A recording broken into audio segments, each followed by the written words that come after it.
If Florida outlaws HOAs, who mows the median, fixes the private roads, funds the stormwater ponds, and enforces the parking rules? And more important for you, what happens to your money? Representative Borja says he'll pursue repealing HOAs because we should not have authoritarian boards dictate your day-to-day life.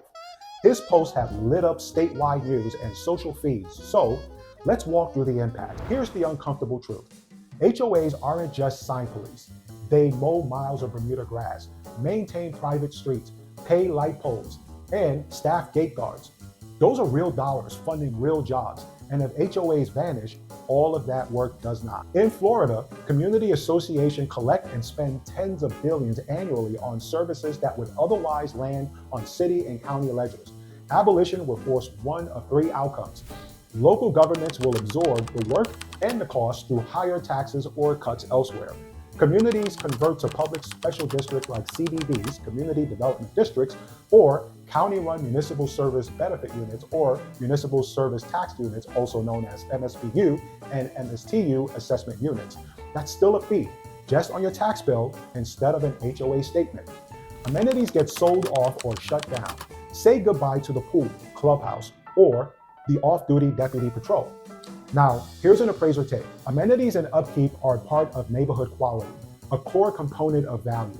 If funding or governance goes sideways, I expect overgrown common areas, dark streetlights, delayed road resurfacing. That's a direct hit to marketability and, therefore, to value bottom line. Elimination shifts a massive service load to counties and/or cities or to special districts. The work doesn't disappear. The line item just moves. How about our builders? Developers don't stop building, they redesign. Expect fewer amenity-heavy communities and more stripped-down public street subdivisions. A shift towards CDDs or county MSBU MSTUs to legally operate and fund common infrastructure.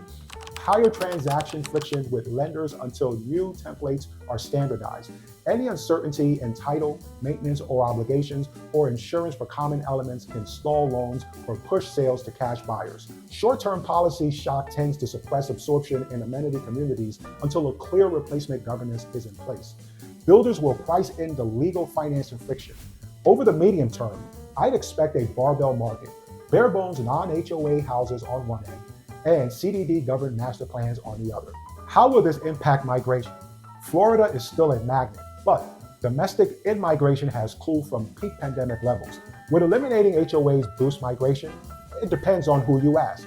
Freedom First migrants who hate rules will cheer. More flags, more RVs, fewer violation letters. Now, families, snowbirds, and many relocating professionals value set it and forget it maintenance.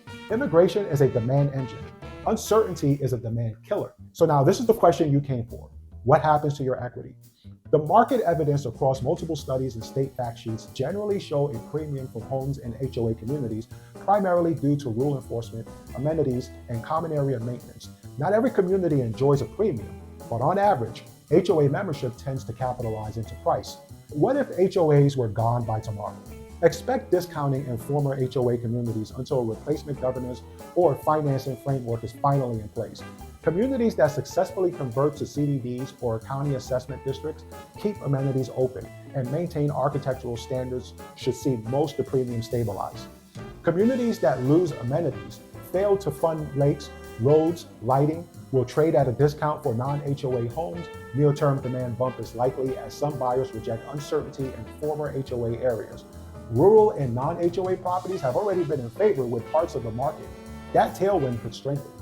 In my appraisal grid, I'm watching neighborhood and condition adjustments like a hawk. If I notice that shared spaces like parks or clubhouses are being neglected or amenities are shut down, that's a sign that the neighborhood is losing value. But if a community switches to a CDD and the fees stay consistent, buyers usually see it as a fair trade.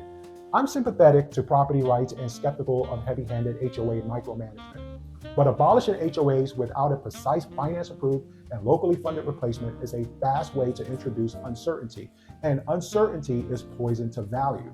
If lawmakers deliver a clear conversion playbook, preserve amenities, and keep the lights on, many communities may retain most of their value. If the plan is burn it down and see what happens, expect price volatility and some painful lessons.